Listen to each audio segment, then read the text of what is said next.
আজ বিকেলে রাস্তায় বেরিয়ে দেখি আইসক্রিমওয়ালা যাচ্ছে, ফুচকাওয়ালা যাচ্ছে। তারপর আমি একটা মাটির ঘটির আইসক্রিম নিয়ে নিলাম।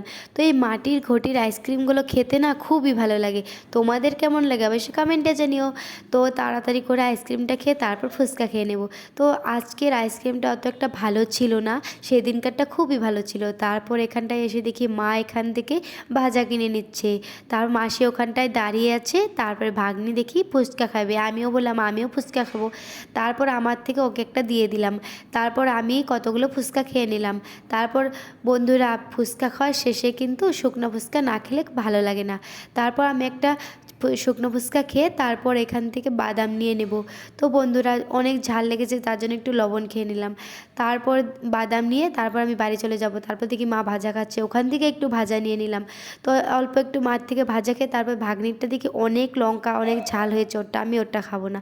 তারপর দেখি বড়মশাই এখান থেকে ফুচকা খাচ্ছে, ওখান থেকে একটু চাঁচ মেরে নেব। তারপর ওখান থেকে একটা শুকনো ফুচকা খেয়ে নিলাম। তারপরে খেয়ে তারপরে আমি বাদাম নিয়ে বাড়ি চলে গেলাম। তো বন্ধুরা, আজকের ভিডিওটা কেমন লাগলো অবশ্যই কমেন্টে জানিও। আর আমার ভিডিওটা যদি ভালো লেগে থাকে অবশ্যই লাইক কমেন্ট শেয়ার করে দিও। Bye bye.